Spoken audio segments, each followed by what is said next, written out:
Good evening, everyone. My name is Liz McGuire, and I'll be your host for this evening.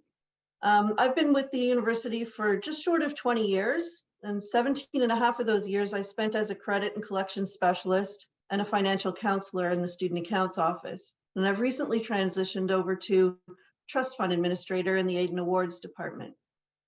Also joining us tonight is going to be Victoria Scott and Craig Dowdy from the MSU. That's the McMaster Student Union, and they'll be here to talk about supplementary fees. Also speaking tonight on supporting departments and Max Money Center will be Olivia Saldana. Olivia is from the Max Money Center in the Student Success Center. Also, she's a CA in residence and a student. Speaking on OSAP bursaries and scholarships and work study is Dina Kovacevic, and she's a student service professional from the registrar's office. And then to finish off our webinar, Chantal Byrne will be joining us as a first-year transition coach from the Student Success Center to talk about MAC 101. Okay, if we could just move to the first slide, please. Okay, the departments, no, back one, please. The departments supporting this event tonight are the Student Success Center, the Office of the Registrar, and Max Money Center. And our supporting departments are McMaster's Student Union, Housing and Off-Campus, Meal Plan, Parking Services, and Bookstore. Camilla, can you put the first survey up for people? We just want to know a little bit about who you are. If you could just click on what you most identify with tonight, that would be great.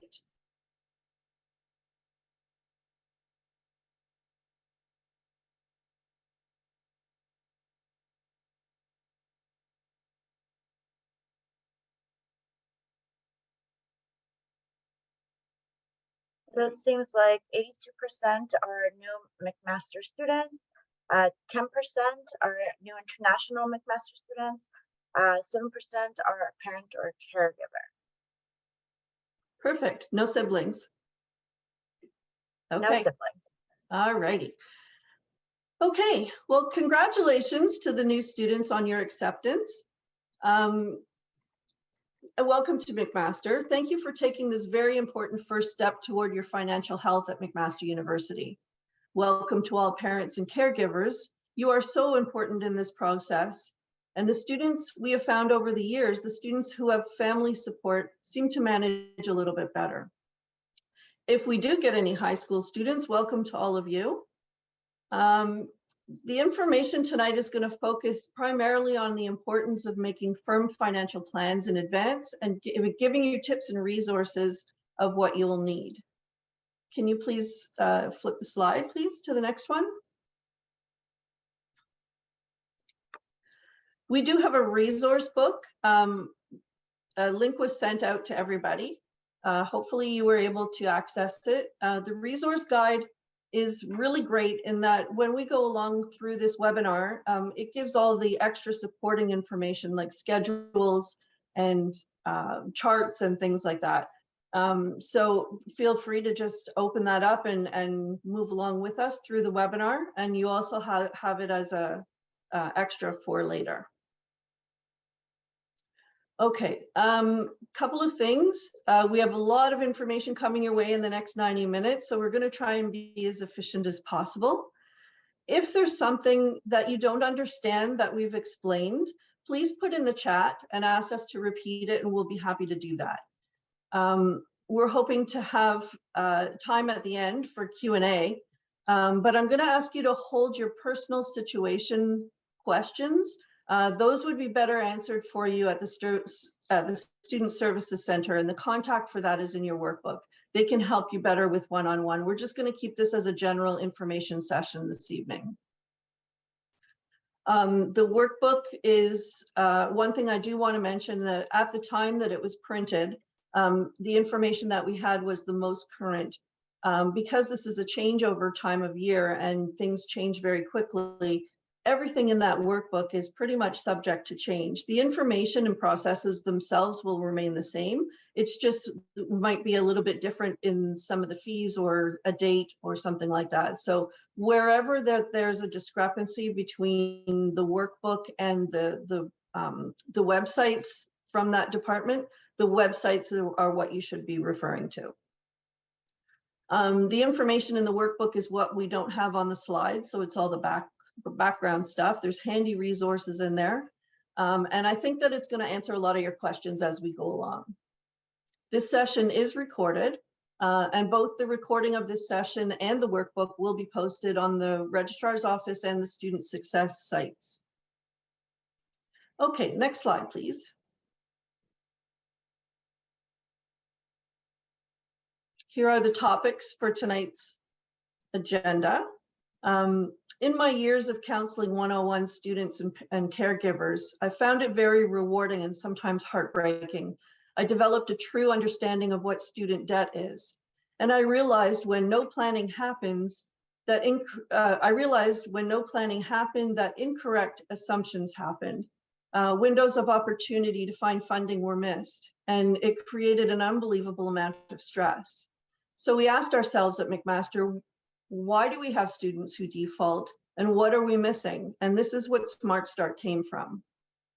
In my previous role, I would attend and co-chair annual university collection and colleges and collection conference. There I met with all kinds of individual industry leaders. I delivered many presentations on internal processes and Smart Start. And what was obvious to me during that is that McMaster was a leader in financial literacy. And many of the schools have tried to copy our processes and especially the Smart Start program. We hope that you enjoy the next 90 minutes, gain some insights, and feel comfortable with McMaster's processes. Next slide, please. So here's a lifeline. It's the lifeline everyone hopes for. So let's assume for tonight that everyone's lifeline looks exactly like this.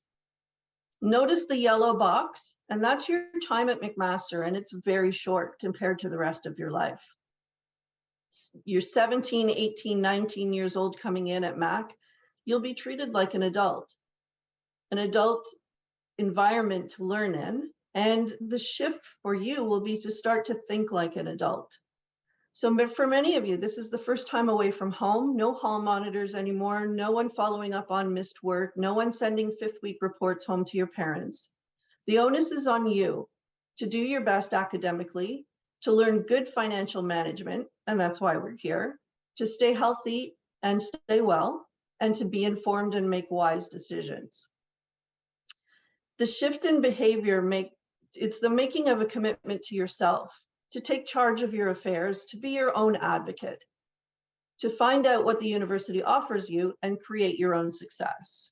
We're just here to support all of that for you. Recognize to make finances easier, you must be frugal. In high school, you needed to be noticed. You needed to have the in things.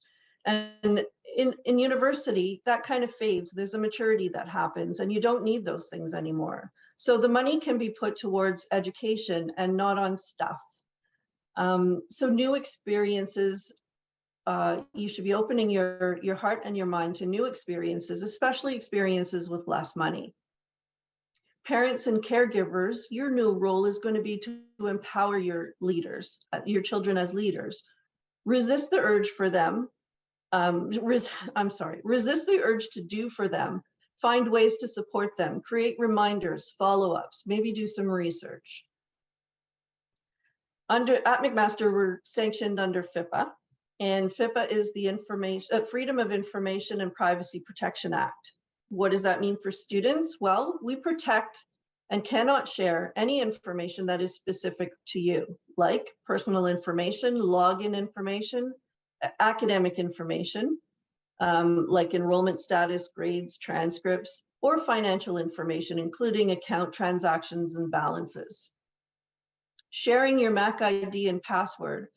The decision to share your information is entirely up to you, but for safety reasons, McMaster recommends that you don't share your Mac ID or password with anyone. The safest way to share your information is to make arrangements for viewing or coordinate a scheduled time to send updated information like once a month. What does that mean for parents and caregivers? Your child may be only 17 when they enter here, and you may feel that they're a minor. You are likely making all the payments yourself, but just like they can't call your bank and ask for your credit card balance, we cannot provide transaction or balance information to you. We, of course, are here to respond to all your general inquiries, process, procedures, whatever you need, but specific student information must come from them. There's one big misconception that parents have who have had other students from their family in other institutions. All schools work differently. Dates and deadlines are different, amounts are different. Please don't assume that the financial requirements from other universities or colleges are the same as ours. Please try and find out what they all are. We've included most of them into the booklet, the workbook for you. So don't worry, Smart Start and the resource guide is here to help you. Next slide, please. Okay, summer checklist, very, very important. And this is the most critical time for you, is now right before you're enrolling. So for those students who are going to be applying for OSAP, the recommended deadline is June 30th. Why June 30th? Because you want the money here on time into your student account. Imagine the government is processing millions of applications at once, and schools are coordinating with governments for thousands of new students each year. Delays happen, processes take time, and completing early gives you a buffer. Dina will speak to you a little bit later if you need help with your OSAP application. There's a workshop coming up June 21st, but I'll let her explain all of that later. A tip, check the website, the OSAP website, for missing supporting documentation. I don't know how many students that I've seen in my office where they applied for OSAP, but they just don't know how much they're going to receive. And that's because they didn't upload the required documentation in order for their OSAP to get processed. So please watch the OSAP site and follow up with your OSAP site and Mosaic. Assessments usually take about 4 to 6 weeks to come through for the first time. Enroll during your enrollment appointment. Adding and dropping like mad happens until September 13th. Seats open and close all the time. Always prepare your second and third choices. Don't wait till your appointment to start doing the research on what else you'd like to take, just in case your first choices didn't work out. Aggressively save money from your summer job, and this may seem like quite a bummer, but thinking back to that lifeline, it's not forever, it's only for 3 to 5 years. And the more effort you put here, the more flexibility you're going to have later.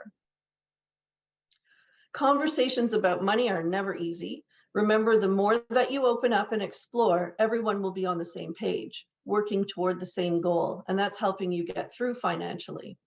Talk to your parents and caregivers about how much they plan on contributing toward your university. Is there an RESP? Are you splitting that RESP with other siblings? Is it split over the years, or is this available to you all at once? Find out what's needed to withdraw. There are some RESP programs where they require a confirmation of enrollment from McMaster. The RO can help you with that. And some of them just require a printout of your account summary. And when you do print it out, it has the McMaster logo and it's an official document. So you're allowed to do that for some of them. But find out what it is that you absolutely need, and then take the steps to get that ball rolling. We have workplace scholarships. Check with your parents to see if they have any scholarships through their work. MAC employees here at McMaster, there is a dependent bursary for children of MAC employees. At your work, sometimes places like McDonald's or other organizations, I think Walmart has some, you can see if you can apply to any of those scholarships or bursaries there. And find out what it is you have to do to apply, and get that done sooner than later. Are you covered under someone else's health or dental plan? Opting out is possible, and the folks from MSU will explain that a little bit better later. First, you should apply for McMaster scholarships and bursaries. We have many, many generous donors who work very hard on making sure that we have money for our students. And Dina will explain a little bit more about that later. Applying for external scholarships, different from the internal max scholarships. These are ones that you would find through Google. Canadian post-secondary, you would Google Canadian post-secondary scholarships. You could Google lots of different things. Get creative with the types of searches that you do. I have two stories for you. One is a gentleman named Ramit Sethi, and he's a financial author. When he was talking about going to university, he decided that he was going to take 2 weeks out of the summer. He was going to apply for everything that he could find online. Personal interest, things, and experience. Applications go a long way. He wrote all the required essays. He spent 2 weeks not working, just doing that. And he amassed $100,000 in various scholarships. And if you can imagine, that's almost your whole 4 years paid. So it's really worth the effort. There is money out there. You've just got to try and access it. I also had a former student who found a scholarship for aspiring women in the workplace. It was all about women's study, the glass ceiling, pay inequity, etc. And they applied, giving all the experiences from women they knew. And at the end, they had to say, well, by the way, I'm a male and I'm not eligible for it, but I just thought I'd apply anyway. No one else applied and they got $5,000. Now, those two examples are extreme, and not saying that, you know, money's going to be flying at you, but there is money out there and you need to be very resourceful and do the work, especially the ones with the essays, because you guessed it, the less students apply to the ones that require work. So there's money out there. Consider working part-time during your school. And Dina will explain a little bit more about our work-study student program after this. Next slide, please. Okay, so this is Bob. Bob is a first-year commerce student. He's fictitious. On the left side of the screen is a list of how Bob prepared. He took a little bit of a light approach to planning. It's great that he feels very excited and he's ready to come, but he's missing a few things. The biggest misconception that first-year students and families that don't have older students in post-secondary is that the assumption that OSAP will cover all of the fees, and it just doesn't. It very rarely does. It's meant as a supplement, and Dina will explain that a little bit later. So why didn't Bob's plan work? He found out that his school costs were over $27,000, but his dad, and between their salaries, was $5,000, and his OSAP was assessed at $12,000, not even close. So why didn't it work? Well, he didn't make a real plan. He didn't realize any actual costs.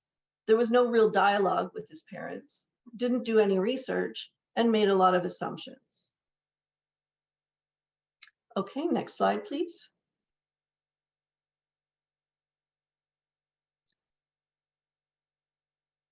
Had Bob filled out his Smart Start plan,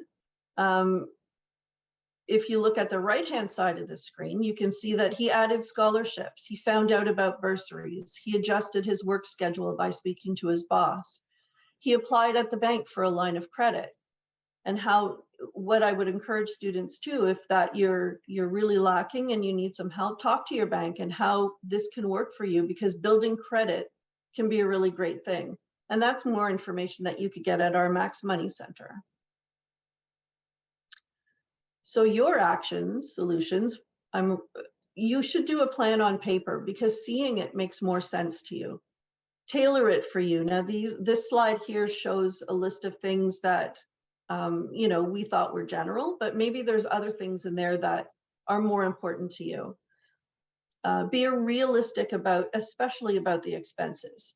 You know, if you're somebody who, I don't know, attends concerts very frequently because that's your passion, well, you need to budget in money for how much money you're going to spend on concerts per year. And to say you're going to spend like $100 when you intend to go to 6 concerts is not realistic. So be realistic about your expenses. And then tweak it. it's better to put in the needs and then source the funds rather than limit the funds and then determine the need. But you'll probably end up doing a little bit of both. All school fees are listed on the registrar's website. If you're living off campus and you're trying to budget for food and don't know how to do that, make a menu, get the recipes out, make a shopping list, and go do groceries for the week. Get the real experience. Compare prices. Know when no-name brands are just as good as the brand name things. Consider everything and start with what you pay for now. That's a good place to start. And then when you review your expenses, you may find out that it means you may have to give something up, but it may mean that you can benefit someplace else. With the resources, always keep searching. Don't stop after you've covered your first year fees. Try to create a cushion for emergencies. Anything can happen. Family situations can change. I mean, look at COVID. No one saw that coming. This is kind of a sad story, but just to give you an idea, I counseled a student once who her mother and father were separated, and her mother had passed away a couple of years prior. I'm not sure the reasons. So she was living with her father and her sister. Her sister was killed tragically in a car accident, and her father had stage 4 terminal pancreatic cancer. So within 2 years, this girl lost her entire family. Her uncle helped her out, but it wasn't his plan to fund somebody to go through university. So he had to start over from the very beginning. And we worked together and we came up with a great plan, and she managed to graduate and everything was great. But everything changes or can change, and it's always good to have a little bit of a cushion. Okay, next slide, please. So now I'm going to pass it over to Olivia from the Max Money Center, and she's going to talk a little bit about additional expenses, some that may not be obvious. Olivia? Thanks, Liz. Hey, everyone. Okay, so I'm going to try and get through all 8 of these. And first, we're going to start with ResLife. So super exciting for me because, as Liz mentioned, I'm a CA. There's a couple of additional expenses that you may have to keep track of, aside from your, big residence payment that you have to do. And I'm just going to try and go over these as quickly as possible. So first off, we have laundry. Now, there is a card that you get at the beginning of the year when you move in, and you have to add in a minimum of $10 to start with. But aside from that, the actual cost of your loads, that's washing and drying, it's going to be between $3.1 and $3.4, depending on how you set it up, like if you're using cold or hot water. So keep that in mind if you're planning to do it. I know a lot of students would take their laundries home with them on the weekends. It's pretty funny to see students bring out bucket loads of clothes at the end of every week. But it is something that students do. I did it too. Another thing to keep track of is fridge rentals. So no matter what style that you live in, every student will have access to a communal fridge. But if you want a personal fridge, that's approximately $165, with an additional $25 that you get refunded at the end of the year if your fridge is good at the end of the year. You can split the cost with your roommate if you have one, but otherwise, of course, you have to pay for the full amount. And that's done through Codex. That you'll have instructions for that later on in the year from ResLife. You can also check it out on their website, which everything's linked in that workbook. So anything that I refer to, website, all linked in the workbook. Okay, aside from that, I also want to talk about lockout charges. So something that's new is that you kind of have to have your key on at all times when you're in residence. And that's because you can get locked out if you don't. Now, if you do, not to worry, all you have to do is just go down to the service desk. There's 2 on either sides of whichever quad you're living on. And so you go down to the service desk, they give you your key, you're all good for the first 8 times that you lose your keys. But after those 8 times, they're going to start charging you about $10 every time you get locked out. So just keep that in mind. Something that I found to be a useful tip that I did, because let me tell you, the first day that I got into residence, I got locked out, like quite literally. So I get it. It's hard to remember. So what I do is I put my keys on a lanyard, and I don't know if you guys can see it, but yeah, you just attach it here. And then what I do is I put that lanyard on my door handle inside my door. And so that way, whenever I exit the door, I'm reminded to grab, my keys, and I have them with me all the time. So that's a good tip to use. Additionally, if you lose your key, that is, you can't find them anywhere, it's $25 to replace. But if you lose an apartment key, and that's for all the students who live in an apartment style residence, it's about $160 to replace because they have to also change that lock. So that's kind of like some costs that hopefully you won't incur. But if it does happen, like Liz said, great to have like a little cushion, a little emergency fund, because accidents do happen. Aside from that, a couple other things I want to just touch upon is programming. Now, if you live in residence, then you will have a CA like me who plans a lot of fun programs. We try to avoid barriers like cost, but occasionally we will do something like, we're all going to get bubble tea, and you might want to have a little bit of cash on that for programming that's, that you need to spend money on. But for the most part, it should be free. You should be able to have fun. Well, included in the cost of your residence, not free. Awesome. And then the other two things are property tax credits. So residence isn't technically under the tenant law. So we're an educational institution. So you only report $25 on your taxes. And then aside from that, there's also no insurance from the university. So that's something that's important to you. You want to make sure that you have the right insurance. But of course, the university tries its best to make residents safe, so you don't have to worry too much. Okay, that's everything for Res Life. Okay, off-campus housing, there's a bunch of tips that are scattered throughout the rest of them, so I'll kind of touch upon those in the other portions. So let's just skip over and go right to hospitality services. So if you're living in residence, then you are required to get a meal plan. There are three parts of your meal plan. There's the basic account, your flex account, and your retail's operation account. Basic account is non-refundable, so that money, will be in your account, and if you don't use it, then unfortunately you don't get it back. But you can get your flex and your retail operations account money back if you don't use them by the end of the year. And if you choose to keep them, they just transfer over to your next year, and you can continue to use it. At the end of the day, if you choose an appropriate plan, you should be good. Like, you should be completely covered for the year. However, it does happen sometimes where like you run out of money. If this happens, you can reload your card. You can put money into your account. And of course, like, remember to just like budget for that just in case. And if it's an emergency, we also have resources at McMaster, specifically the Food Collective Center that MSU runs, and they'll touch upon that later. That's a great resource to use if you're in a pinch. All right, so onwards to the campus store. Woo! Okay, so campus store is where most students get their supplies, like, for example, a lab coat. So I'm in life sciences and I had to get these in first year.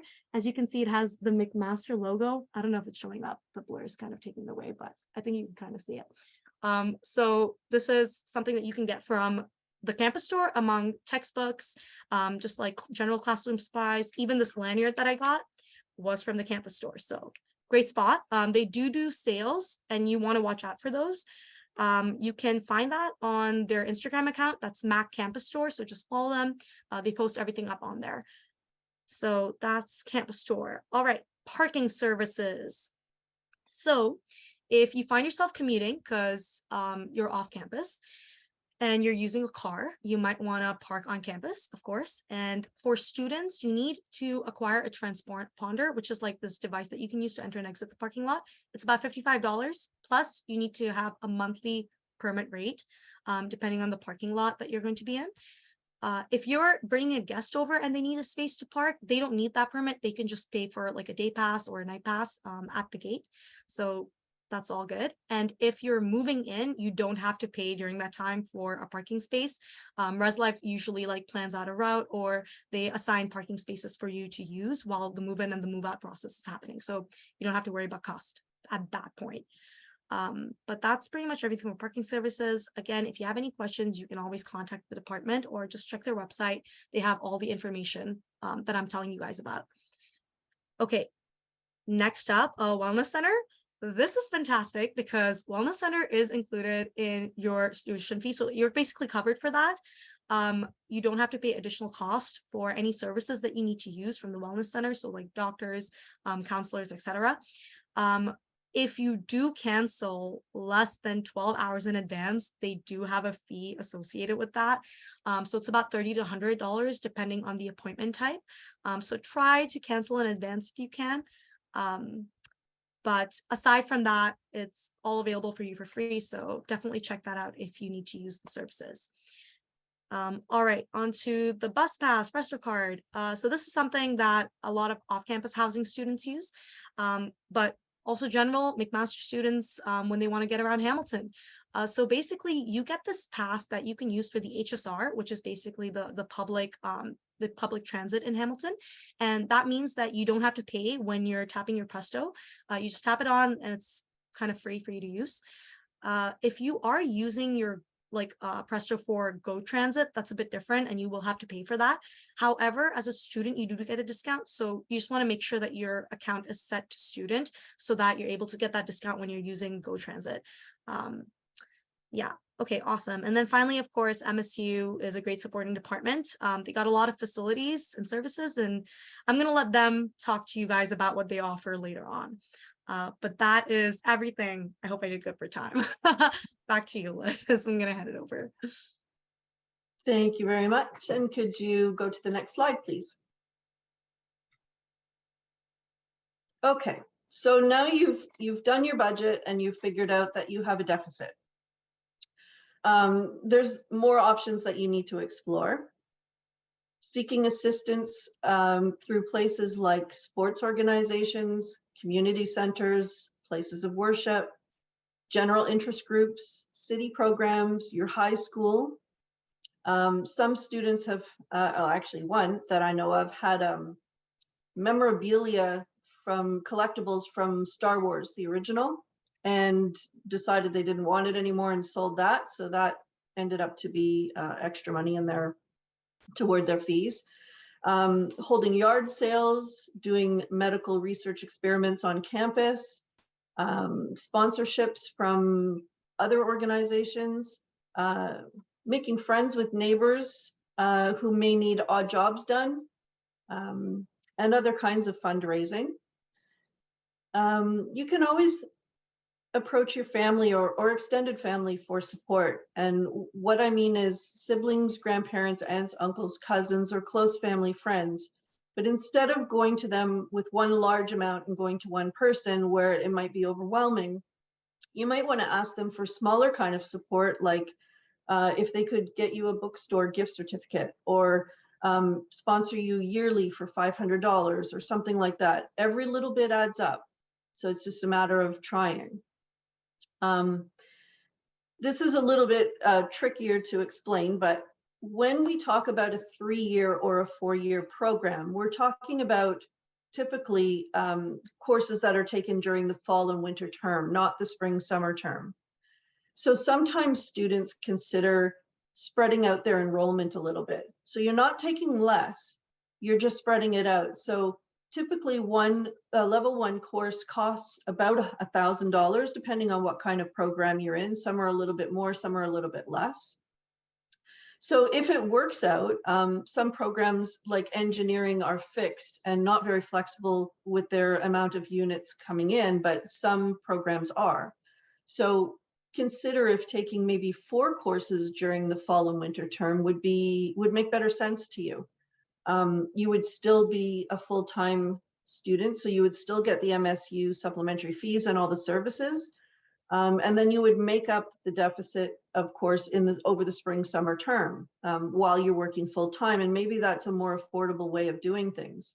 The other consideration is I have a son who's severely ADHD, and spreading out his courses like that would make more sense for him, because he would be able to dedicate more time to each course, not as overwhelmed, and be able to manage a little bit better, and financially as well. So that's something to consider too. So again, I'm not saying don't register in courses. What I'm saying is just maybe spread it out a little bit.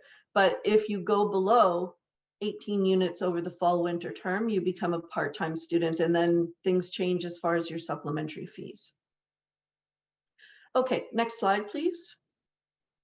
Financial wellness and mental wellness. Finding a school work-life balance is really important and sometimes really difficult.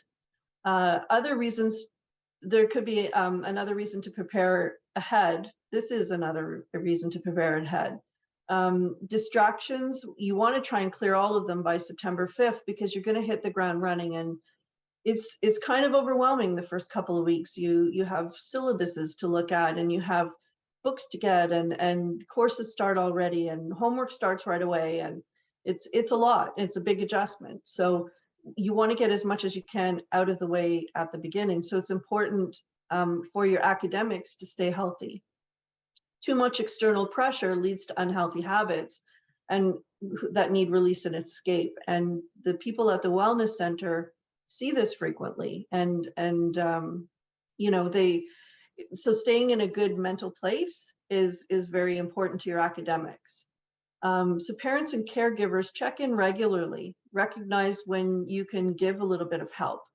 I'll give you a story of one student I was helping. She worked all through high school at her family's restaurant, 20 hours a week.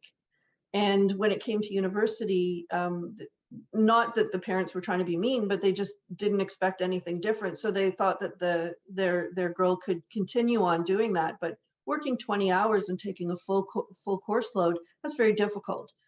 So they just adjusted the number of hours that she was working, and that became much easier on her. But she did come overwhelmed, you know, but we were happy to work all that out. So goal number 1 should be eliminate the finances as a distraction. And then your goal number 2 will be eliminate all the other stressors that distract your academics. Okay, next slide, please. Managing a surplus is equally as important as managing a deficit. First thing you should do is pay off anything that's costing you to hold a balance. Avoid temptation to spend on big ticket items. The general bursary for students who are students, we call students with need. So these are OSAP students. There's a general bursary program that you apply for, where the money is released the beginning of February, which the timing is right in front of the reading week in February. So unfortunately, there are students who take that money and think, well, I'm just going to go to Cuba or Florida. You know, it's been a busy year, but they don't think about what that's going to cost them later on. So try to avoid the big ticket items. And if it's not spent on a trip, maybe, you know, there's no need for you to get OSAP. Maybe you don't need, you know, that extra money will just come in handy, or you could pay back OSAP with it. The whole goal is to graduate with the least amount of debt. And low debt and building credit is excellent. Okay, next slide, please. As a consumer, you're about to purchase your education. You're all prepared. You've got everything ready as far as your courses. You've met your academic advisor. You've learned about your program requirements. But what's really important is to read the terms and conditions about enrolling. Read the general info on financials, and read what happens when accounts go delinquent. Future financial restrictions happen. No credentials are released until the balance is paid in full. And so that may be a problem when it comes time to getting a job, or a convocation. You won't get your diploma. You can go to convocation and participate, but at the end of the day, when you hand back your cap and gown, you don't get your diploma. You just get a notice, a past due notice. So keeping on top of all the due dates is very important. The misconception is that you can continue enrolling and pay at the end. That's not how it works at McMaster. It's term by term, and we don't want that to happen for a few reasons. It forces you to take some time off school, maybe to catch up with finances, creates a loss of momentum, and a potential loss of scholarships. One note about finances is the published amounts of all costs, such as tuition, mandatory supplementary fees, residence, meal plan, standard fines and charges, they're not negotiable. Fines have a special appeal process if a student feels that they've been charged in error, and certainly they're welcome to follow through with that process. Also another note that future enrollment hinges on paying your account in full by the due dates of each term. Okay, next slide, please. Managing your student account. So it's your responsibility now to be reviewing this account just like you would your bank account. Check regularly, set reminders for yourself. Make sure that you understand all the charges that are on your account. If you don't, as soon as you don't understand something, that's the time to ask questions. Check to make sure that your payments have been received, or anybody else who's making payments for you. Review regularly for your balances. Charges, fees, and fines can be added to your account at any time. So checking once a month is going to become pretty critical. A well-managed account will not incur any late payment fees or any monthly interest charges or incur any blocks to enrollment. We recommend reviewing once a month, especially around the third week of every month. And the reason for that is interest is charged on the second to last business day of each month, starting in September. And if you review in the third week, if there are charges in there that are not covered, you at least have time to make an online payment or do your payment by Visa, or if you're an international student, doing the CIBC International or Convera through the portal. Supplementary fees, I talked a little bit about them before, but students who are 1 to 17 units follow under MAPS, which is the McMaster Association for Part-Time Students. So the package that you would receive for supplementary fees and services is not as extensive as the MSU. We're not going to go into that today because I don't think there's any students here who are intending to start as part-time. But if you are, in the workbook, there are links to the McMaster, the MAP site, the part-time students MAP site. You should set yourself up for online banking. Pay through your bank to pay McMaster as a bill. Anybody can pay your account that way. All they need is your student ID number. Set yourself up for direct deposit. So in case you ever need a refund, for example, if you've paid your account and then bursary comes into your account and it creates an overpayment, you would probably want that money back. So you can ask for a refund. And if you're set up for direct deposit, it's all done through e-transfer. 18 plus units is considered, over the fall winter term, is considered MSU, which is the McMaster Student Union. And now I'm going to pass you over to Victoria and Craig to talk a little bit about the MSU fees. Great, thanks. Okay, great. Yeah, we have the supplementary fees pulled up here. Yeah, so the supplementary fees are sort of what goes towards like really building that idea of a student life and what that student experience is outside of the classroom. So yeah, there's a broad variety of what this entails, and I'll just sort of get into it now. And of course, a lot of these supplementary fees will be listed in Mosaic. So the Mosaic is that same website they've been talking a lot about for enrollment and stuff like that. And the way that these fees operate is that they are, it's a fee package. So excluding the health and dental stuff that will be mentioned, every other fee that's sort of talked about is all part of it. So there's no sort of opting out of sort of certain pieces that you do and don't want. It's all just sort of a packaged deal. And that is applied to you, and that is sort of an applied fee that has to be paid once enrolling over 18 units. So generally speaking, there's 4 different groups of fees, being university, MSU, which is McMaster Students Union, non-university and society fees. And within these fees, there's also, so this would then also be providing health and dental insurance, the HSR bus pass, gym membership, and access to the Student Wellness Center. And that's actually a 12-month access to all these things. So it's not just like it ends right at the end of the term. It would sort of extends all the way through the summer as well, starting in September. And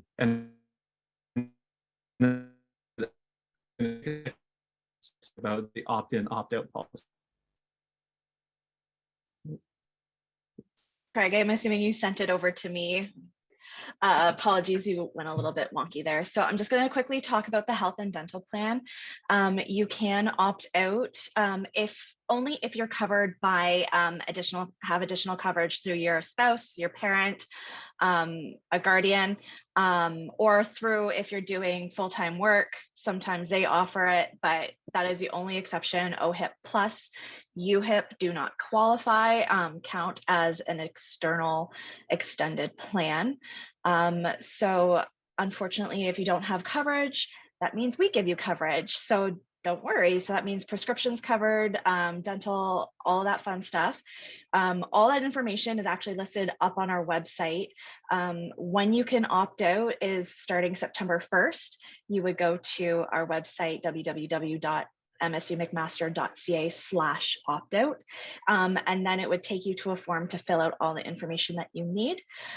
Just as a side note, varsity students, you are highly encouraged not to opt out of the health plan, but you are allowed to opt out of the dental plan if you have that coverage.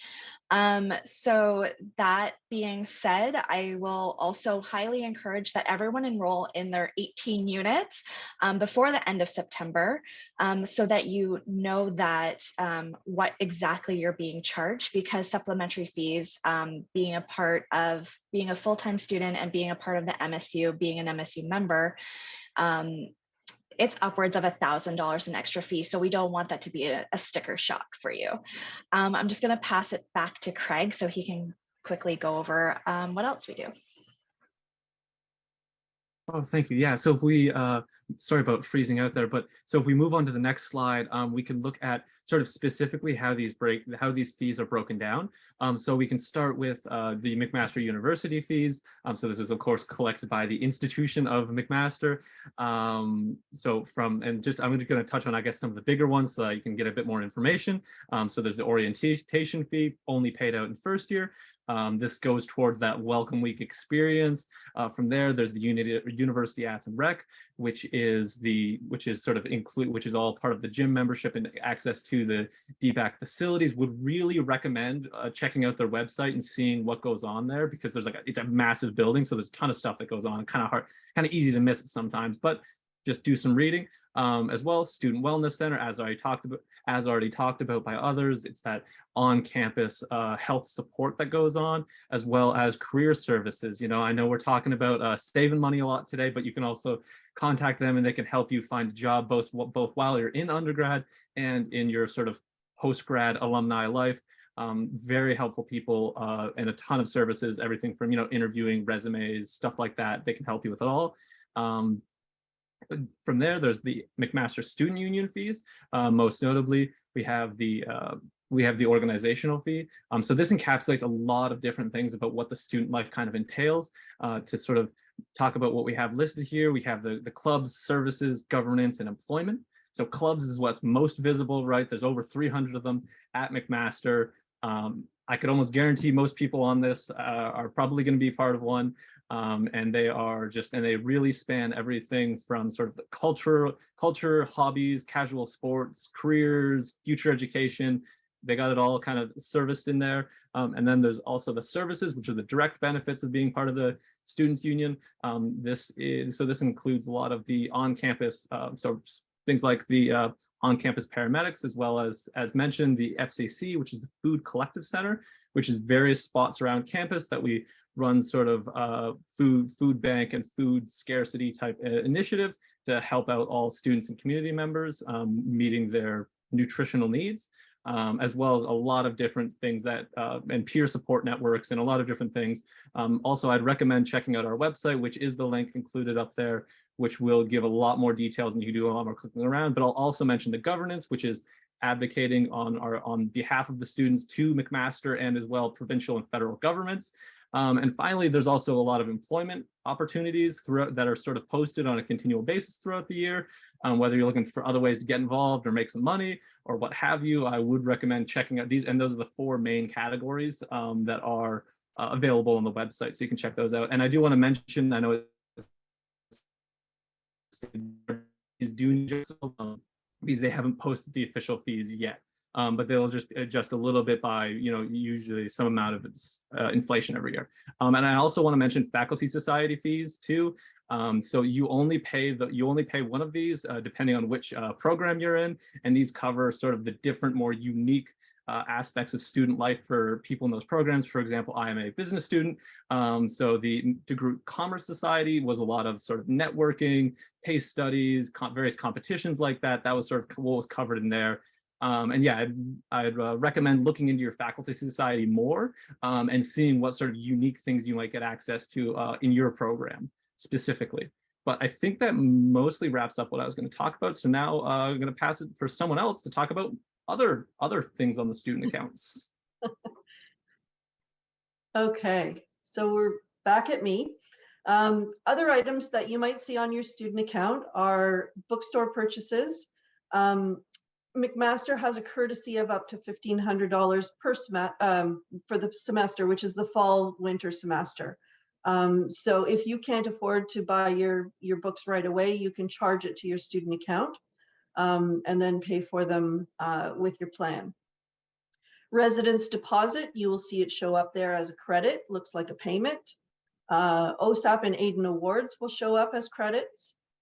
Special equipment charges, the last time I dealt with this, nursing students had a mask charge, and I believe science students had a charge for something else, and I can't remember what it was, but there's not very many of them, and it's very few and far between.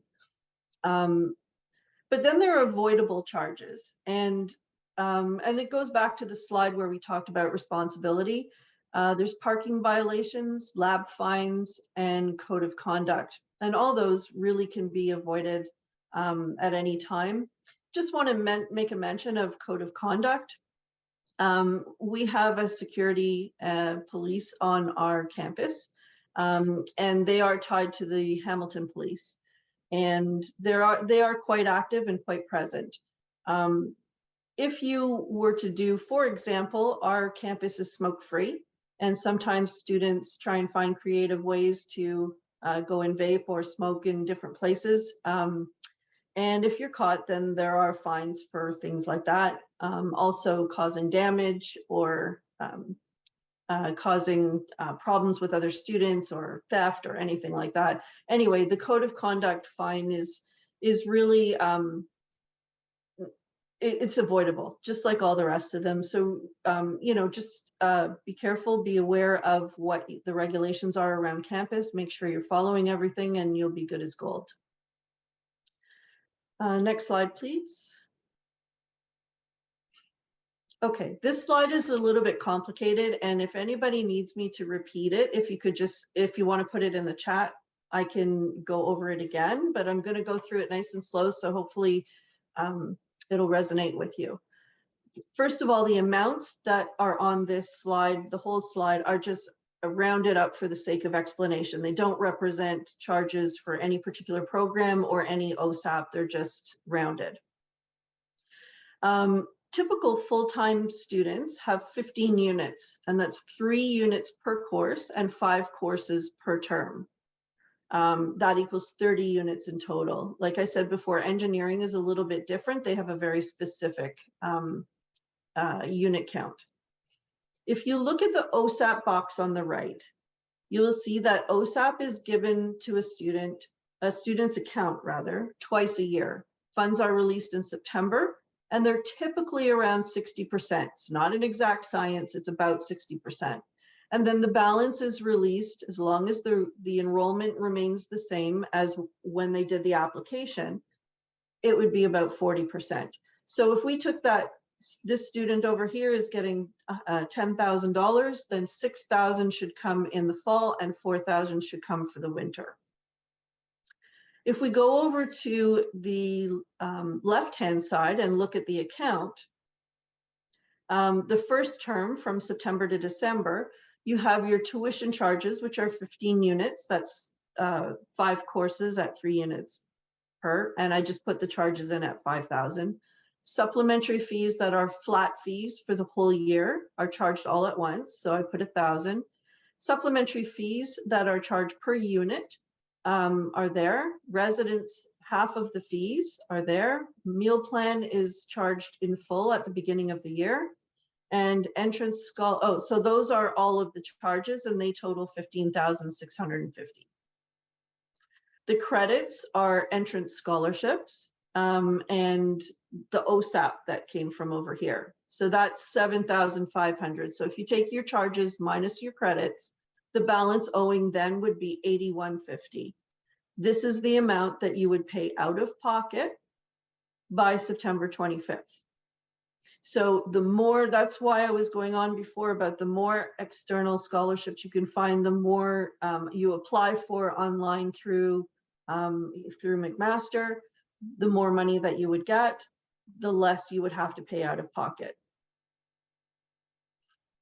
Entrance scholarships, Dino will speak a little bit to that after. Okay, so this is why it's so important to have your OSAP completed and ready to go. If it's not assessed and it's not in by the payment due date, then that payment would need to come out of pocket as well. So the goal is to pay the least amount out of pocket. And then same if we look at term 2, the January to April term.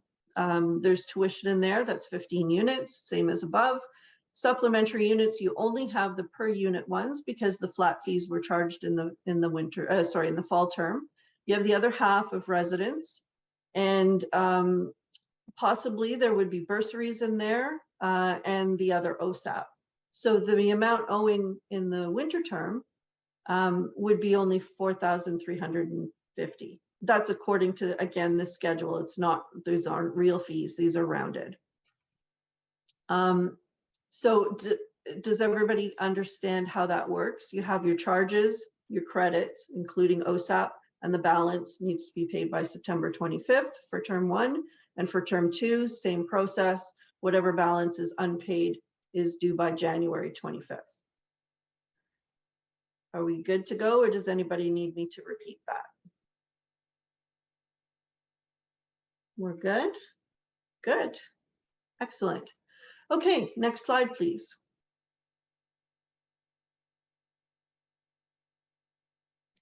Payment methods. I think I touched on these a little bit before, but Canadian domestic students can set up themselves as online banking by adding McMaster University as a bill and using their student ID number as the registered account number. You can also pay by Visa, MasterCard. Just a note on the online banking, sometimes they take 2, 3, sometimes 4 days to come through, usually about 3 days. So if you're trying to pay something at the very last minute, online banking may not get you what you need. Visa, MasterCard payment would be better, but then again, you'd have to sort of weigh out. There is a charge to use Visa and MasterCard, and you'd kind of have to weigh whether your points would outweigh the charge to use it.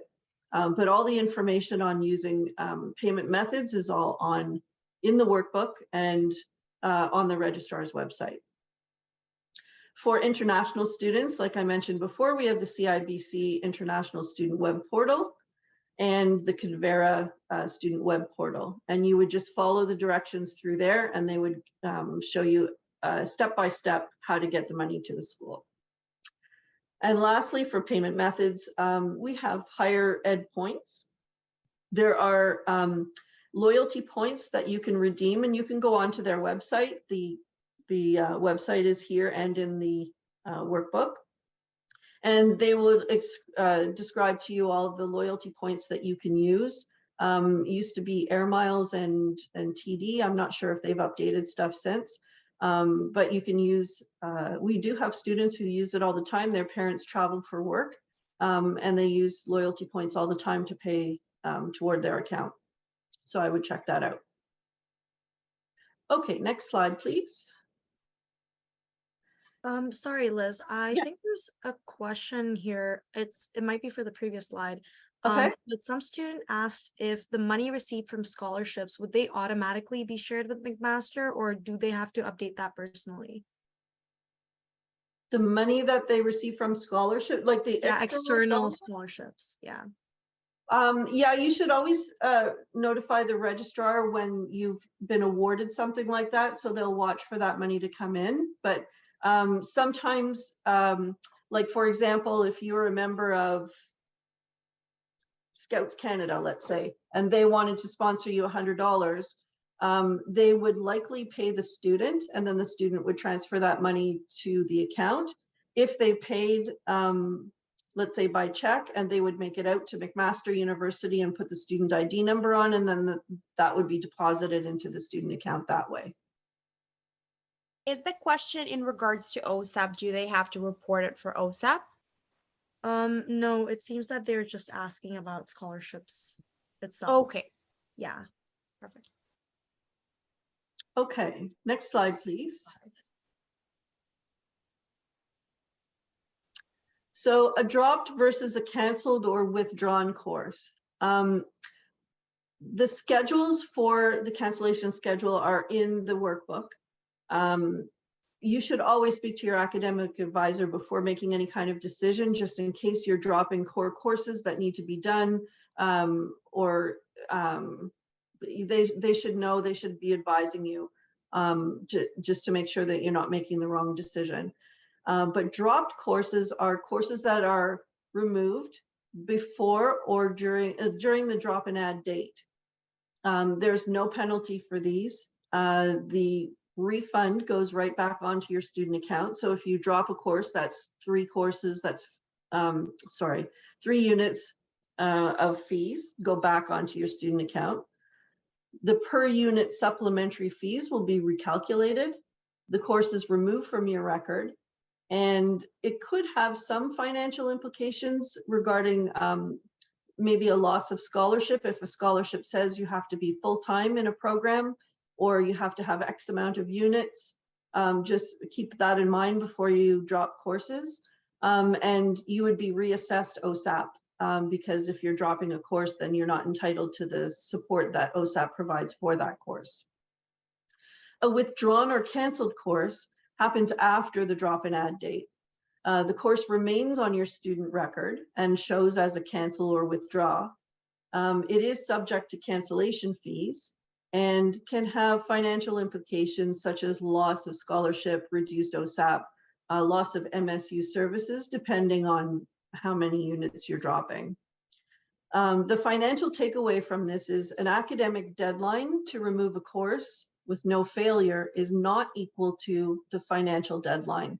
Many of the academic advisors would say to you, hang on to the course for a couple of weeks, maybe close up to the midterm, see how you're doing. And if you're really not doing well, then just make the decision to drop it. But the longer that you make that decision, the more it's actually going to cost you financially. So it's a balancing act. Okay, so we spoke a little bit about that. So again, make that decision with your academic advisor. And then if you're unsure about the financial end of it, always come into the student service professionals and they'll help you understand what it means financially. Okay, I'm going to pass this over to Dina because I anticipate she's got a lot of great information about Aiden Awards, and I'm sure that's why you're here to hear this too. So I'm going to pass this over to her. And then I'm going to swing back after and we'll do a little bit more. Over to you, Dina. Hi, everyone. So my name is Dina. I'm a student services professional with the registrar's office. So in our office, we see a lot of students, and you can drop into the office, scan the QR code, and speak to any one of us. regarding transcripts, regarding OSAP, scholarships, awards, things like that. Or you can visit the chat. We're available until 6:30 p.m. on the chat, and you can do an audio call or video call with any one of us. And there's about 10 student services professionals that you can meet with. So next slide, please. So the Ontario Student Assistance Program offers grants. So a grant is something that when you graduate, you don't have to pay back. And a loan is something that you would pay back. So typically the way it works, let's say you have $20,000 over the 4 years in loans. When you're no longer a full-time student, 6 months from that moment, you go into repayment. And that's where with National Student Loan, you start paying back those loans. For OSAP, you can apply online by the recommended deadline. So we always say apply by June 30th to ensure that you have enough time to provide your supporting documents, your signature pages, anything else that's outstanding. So you get that OSAP in time by the deadline. And tuition is due September 25th. And it's only meant to supplement your costs. It's not meant to replace your costs. Every student is assessed individually. Often I have a lot of students that come in and say, okay, well, I have $7,000 and my friend in the same program has $10,000. How can that be? And the simple answer is it's not a simple answer. It looks at your parents' income, their notice of assessment, certain lines, your income, if there's other dependents, the program, the level, any assets. So there's many factors that come into play for your OSAP. I and my colleagues are hosting a webinar, an OSAP webinar on Wednesday, June 21st. If you want to sign up, it's from 4:30 to 7:30. And we'll go through the entire OSAP application with you there. So if you have any questions regarding how do I report my scholarship or should I enter this amount, what's my course load, we'll answer all of those questions with you during that session. So I think it's going to be really great. We have over 100 students signed up so far. Next slide. Scholarships. So big hot topic. They're based on merit. We have lots that are based on merit. So that looks at grades, leadership, community contribution, involvement, if you volunteered somewhere. So our biggest focus is internal. So from McMaster, there are a lot of scholarships that are available. Typically, those open up in January. And they're automatic and some are by application. So the automatic ones, you would do a common application on a platform called AwardSpring. AwardSpring is going to be your best friend. You'll check it regularly. And this is where all the scholarships are going to be posted. Some of them are entrance, some of them are in course, some of them are specific for students that are looking at doing maybe an exchange or a travel program. Application dates are all on our website. And then we also have external. So for the external scholarships, you can look into your community. A lot of your high schools, they might have actual scholarships associated with them. Some churches, the government, Canada.ca website has a list of hundreds of scholarships that you can apply for. There's Scholarships Canada. So I would say like broaden the scholarship option and it applies to as many as you can. All funds first apply to unpaid balances. So essentially, if you had $100 owing and you had a scholarship of $1,500, first it would go to paying the balance, and then the remaining you can ask for a refund, an e-transfer. Next slide, please. So there's bursaries as well, and these are based on financial need. And typically you need at least $1 of OSAP. They're automatically assessed or by application. There's entrance bursary, general bursary, travel and exchange bursary. I always tell students to start looking as soon as possible. A lot of the bursaries open up on AwardSpring August 10th. So already in August, you should be going into the AwardSpring, doing the common application and starting to do the bursary application as well. So they're typically paid out in the middle of February. For the entrance, it's October, and for the general, it's February. Funding is first applied to, again, the unpaid balance on your student account. And then if there's a remaining amounts for the bursary, that will go to you. Next slide. We have emergency funding in the office as well. It's really intended for situations that you don't want to get into, but they happen, and we want to know that we are there for those moments. So there's something called a special consideration bursary. So if you're ever in the event that you don't have any groceries, things are so expensive right now, or maybe you're late with rent, or you're facing an eviction, so they're for really unexpected expenses that arise. You would meet with myself or my colleagues, and we would do an application and intake process. We would also look at a budget, see, do you have any assets? Have you completely depleted all assets? And put forth an application. So know that there are resources available if you do get into this kind of crisis situation where you're really struggling financially. You can come visit us in Gilmore Hall, room 108, or the online chat again is a great platform of connecting with us. I know right now with enrollment opening up, the wait times on the chat are a little bit longer, but during off-peak seasons, it could be a 5-10 minute wait to speak to one of us. So we're always available until 6:30 p.m. Next slide. And then there's the work study program, which is really great. It's for students who are, again, OSAP assessed. So at least $1 of OSAP. There is a question too, if perhaps you didn't get OSAP due to a restriction, or due to maybe your parents just made a lot above a certain threshold and you didn't get any OSAP. You could also do something called a determination of financial need, where you provide more documents regarding parents' income. So campus jobs, there are up to 1,300 jobs on campus, and typically it's 10 hours a week. They're a really great way of getting some experience, and they're flexible as well. Your employer, McMaster, knows that you are also a student. So first your studies come, and then obviously you are maintaining somewhat of a part-time job. It's great. We have about 5 work study students in our office right now. It's great because some of them end up being employees of our office. So fall winter applications are available August 10th this year. So that's when you can go in and do the application, and then the jobs are posted on Mosaic. And Student Success also has an international undergraduate program for the work study program as well, for students that may be international and can't qualify for OSAP. Dina, just a Yes. quick question. So, someone's asking what that cutoff is for OSAP. Do you happen to know? Great question. No, because it can vary. Like I said, it factors so many things. There isn't a special like a dollar sign I could say and you won't get OSAP. When I was a student, I saw like really high numbers there, and they were still getting OSAP because maybe they had 3 dependents in university. And then I saw some incomes that were maybe lower and they didn't receive it for whatever reason. They had a lot of assets. So it's very case by case. I would encourage you to put the application through when in doubt, because the worst is that you won't get any OSAP, but the best is you might get some.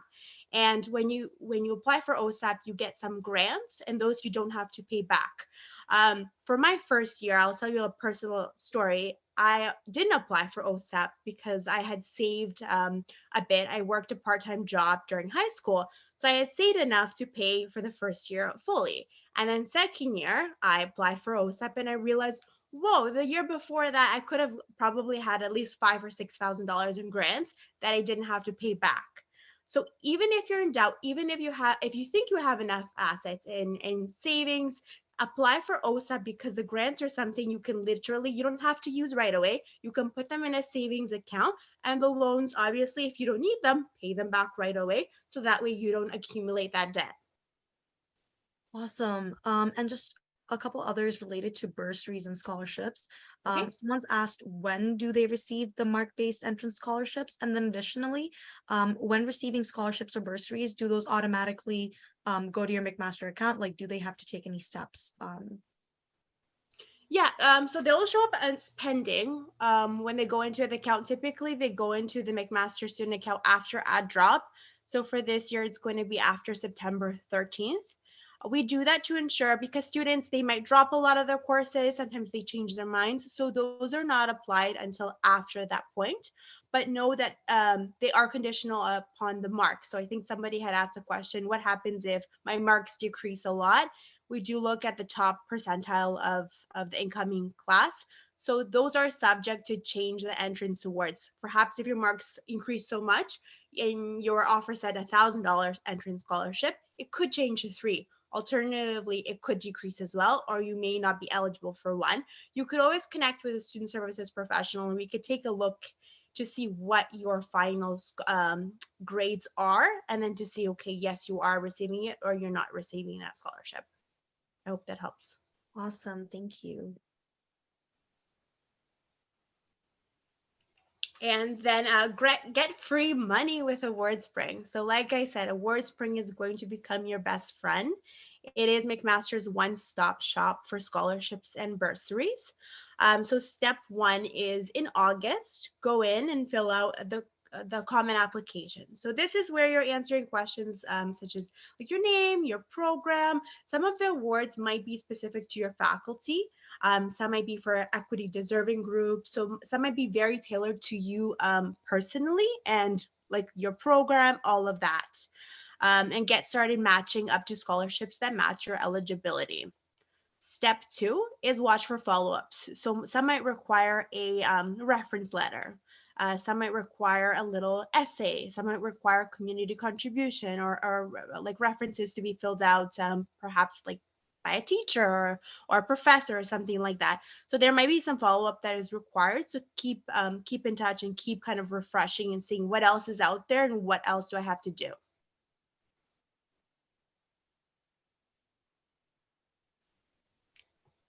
And then we have something called a Funds Finder. It's a great tool just to search like what's out there in terms of awards at McMaster and AwardSpring. And you can filter it again, like I said, to your needs and your eligibility. So you can search the Funds Finder right now, and then later on complete the Common App application in AwardSpring. And again, apply for the general bursary as I mentioned before. But the Funds Finder, you can filter it by citizenship. You can filter it by nature of award. So are you looking for awards that are just based on your grades? Are you an athlete? There might be some awards that are just for athletes. Some might be for students that have the highest financial need, or leadership, or racialized students, or students that may have a disability and accommodation. Some might be specific to that, or equity deserving groups as well. So you can filter it directly towards you and see, okay, what's available. This is, I love volunteering. I volunteered so much. Maybe I'm just looking for the community contribution awards. So filter it to your own needs. And then step 4 would ultimately be receiving your award. Cha-ching.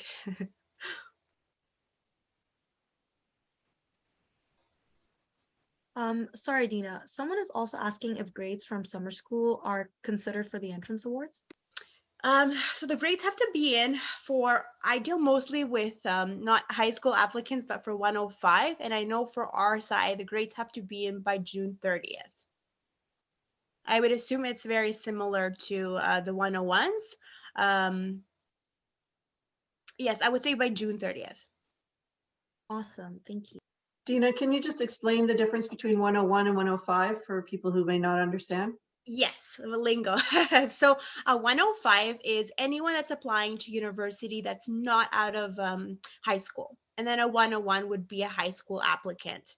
So for 101 applicants, we have something called the recruitment team, and they would overlook the high school applicant applications and answer the questions. So if you're a high school student connecting to our chat, you're most likely not connecting with our team.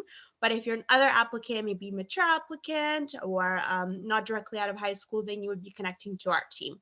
But once you're an accepted student, you accept your offer, then student services is kind of your go-to from there on out. Great. Okay, well, we're going to pass it along now to Olivia to speak about the Max Money Center. Yeah, I'm back. Woo! Okay. So this time I'm back as the program support assistant for Max Money Center. So Max Money Center is an awesome service that's available to you guys. We don't give out like scholarships or bursaries or handle tuition. What we do instead is we equip you guys with skills to deal with your financial situation. And we have a bunch of resources for you. So throughout the year, we do workshops, we run events. You might see us around in the Student Center. Definitely stop by and come and chat with us. Using all of those tools are great because you get to know more about what other resources are available to you at McMaster, but also just like outside of McMaster, or what you can do with the situation. A specific tool that I really like to recommend to you guys, Liz kind of mentioned how, you know, Bob had to plan it his whole year out properly. And something you can use for that is our budgeting tool that we've created for you guys. And this is on the website. So if you go on the website, go to the About Us section, you'll see like it's a drop down menu, About Us. You can see tools and resources. Click on that. It'll take you to all our resources that are available for you. You'll see the budgeting tool, and it'll open up into this Excel spreadsheet, and it kind of goes through all the expenses that you might expect to incur. So it's a really great tool to use. Aside from that, we also have our money coach available to you. And she's there to kind of guide you through like a whole bunch of situations, like maybe setting up any bank accounts, or, you know, creating like a spending plan, understanding, you know, how you relate to money and what your attitude to money is, so that you can create better strategies. As well as she's there for any kind of crisis situations that you might encounter. Hopefully that doesn't happen, but it does. To quite a few students. And in this case, we really urge you guys to reach out so we can help you discuss what your options are and create a plan with you. It really takes away some of that stress you may experience throughout the year. So definitely check that out. And definitely check out all the other resources that are available on our website. The other two things that I want to highlight to you guys is that we have Financial Literacy Month coming up in November. We do a lot of events for that, so just keep a lookout and definitely attend them. And then in April, we do our tax clinics. So the two words to that are free money. It's free money, you guys. If you do your taxes, you have access to benefits and credits that basically give you free money. So definitely come out to those clinics when they happen. They're free. You don't have to pay to get those taxes done. You can also come out to our DIY tax clinics where we teach you how to do your own taxes. So that's an awesome skill to have for the rest of your life. So yeah, definitely come and check out and reach out. Hopefully you'll see me there too in the fall. So yeah.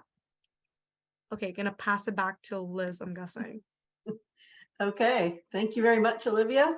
We are rounding the final lap here. Ways to save on campus. The MSU has put together a most awesome list of grocery stores, pharmacies, restaurants, and so much more of discounts, all local to McMaster. So the link is there in the webpage, also in the workbook. Please check that out because there's so much there. ResLife and MSU have clothes swaps. There's suit drives at the MAP Center. Participate in campus research. We talked about that already. Watch the big screens because the big screens have lots of information on events happening around campus.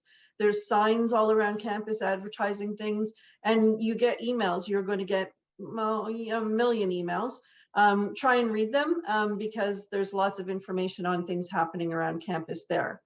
Also, a lot of students use the Facebook McMaster Used Textbook Sale for finding textbooks. And a lot of the profs will say to you, it needs to be the latest version. But if you have a version that was maybe a year or 2 years old, it might have a page or maybe a couple of pages that are different, where you can use an older book and still pay less for it. So I would watch out for that. Next slide, please. Okay, online ways to save. Most of these are pretty obvious, but some you may not have thought of is comparing cell phone plans. There's a cell phone plan comparison that you can use. That link is in the workbook. Compare which banks have the best banking for students. Sometimes it's not always the discount banking outfits that are best for students. Sometimes it's just the general banks. If you're looking for something in particular, watch for sales like Black Friday, Cyber Monday, that sort of thing. And I see, and I left beer coupons in there, and I have a funny story that I want to tell you. I left it there for a reason. And of course, I'm not speaking to any of the students who'll be turning 19. I'm only speaking to the students who will be turning 19. Any students who will be underage in their first year, just close your ears for about 2 minutes. So my beer story is, when I was young and in university, I was very nervous about drinking and knowing my limits and not sure and just unsure about the whole thing. I was living on my own. I had no spare money. So what I would do is I would bring a beer to a party or wherever we were going, barbecue or house party or potluck or whatever. I would nurse it. And then every time I would go to the washroom, I'd fill it up with water. So this was my secret way of saving money, and nobody knew any wiser. So just putting that out there. Last slide. New slide, please. Needs and wants. McMaster has services for both. The services that you need are for every day, and the services that you want, to try to save them for special occasions. Hopefully you would develop lifelong habits of being frugal and making your money count and living lean. Imparting words of wisdom for you: do absolutely everything early.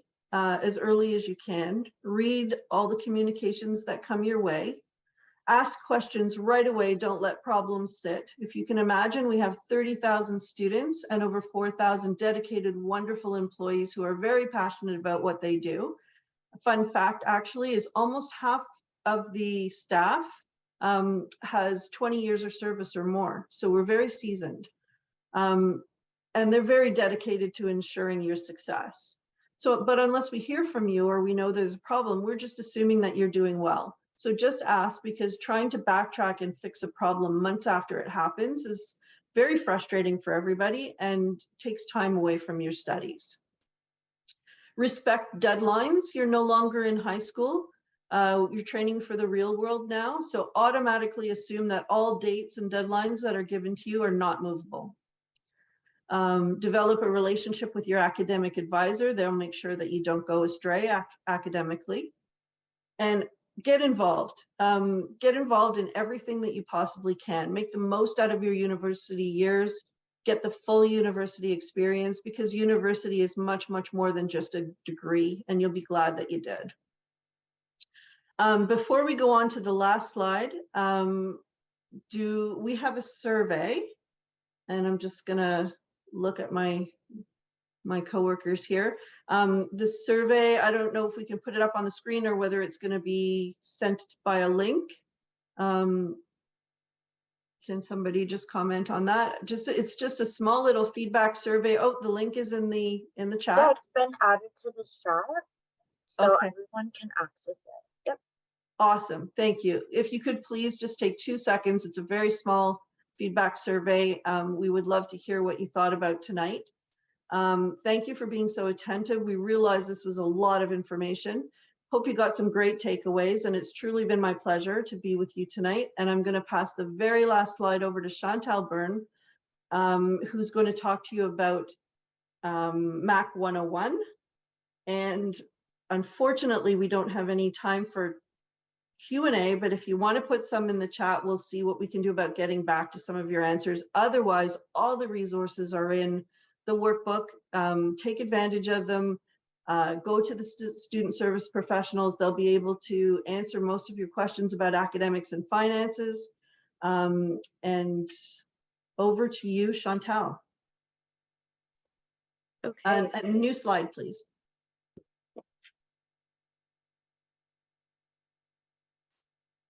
Olivia, do you have the, thank you. Okay, thank you, Liz, and thank you, everyone. I will not keep your time much longer. I will keep this very brief. I just wanted to put everyone onto something that we're doing at the end of July. This is called MAC 101. I'm also going to share the link in the chat. I'm wondering, Camila, I'm going to throw it to you if you can maybe share that with everyone in the chat. So very briefly, MAC 101 is an online orientation for everything that you might need to know about student life. Any questions you might have if you want to learn about some skills like academic skills, like how to write essays, how to write lab reports. There's a whole bunch of different campus partners We will have someone like Liz to talk more about money and budgets. We'll have tech talks. We'll have academic advisors present. We'll have professors there.